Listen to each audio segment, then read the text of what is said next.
বন্ধুরা আজকে তো আমি ইয়াশের সাথে একটা পার্টিতে যাই, আর ওখানে পিয়া তো আমার সাথে ঝগড়া করে এবং আমাকে ঠেলা দিয়ে পানিতে ফেলে দেয়। আরে কেউ কে আসো এখানে, আমাকে বাঁচাও। অ্যানি তুমি এবার মারা যাবে, আর ইয়াশের সাথে আমি বিয়ে করে নিব। আরে এখানে এত আওয়াজ কিসের, কি হচ্ছে এখানে? আরে ওটা তো আমার অ্যানির আওয়াজ। ইয়াশ আমাকে বাঁচাও, ইয়াশ আমাকে বাঁচাও, ইয়াশ আমাকে বাঁচাও। এরপরে ইয়াশ ওখানে ঝাঁপ দিয়ে আমাকে ওখান থেকে উদ্ধার করে নেয়। আরে অ্যানি তুমি কি ঠিক আছো? অ্যানি কথা বলো না, তুমি কি ঠিক আছো? অ্যানি কথা বলো। বন্ধুরা আমি ইয়াশকে তো অনেক ভালোবাসি, তখনই তো হঠাৎ আমার ইয়াশের কথা মনে পড়ে যায়। অ্যানি অ্যানি কথা বলো না। অ্যানি কি হয়েছে? তোমরা সবাই মিলে আমার অ্যানিকে মারতে চাইছিলে। আমার অ্যানির যদি কিছু হয় তাহলে এখানে যে কয়জন আছে তোমাদের কাউকে ছাড়বো না।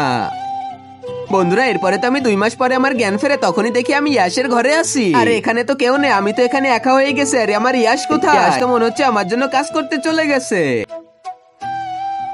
আরে এটাকে অ্যানির মতো দেখতে। আরে এটা তো সত্যি সত্যি অ্যানি। ইয়াশ তো আমাকে দেখে অনেক খুশি হয়, আর আমিও ইয়াশকে দেখে অনেক খুশি হই। আর আগে মহান আল্লাহকে তুমি ভালোবাসলে লাইক এন্ড সাবস্ক্রাইব করে দাও, আর পার্ট 2 দেখতে চাইলে অবশ্যই কমেন্টে পার্ট 2 লিখো।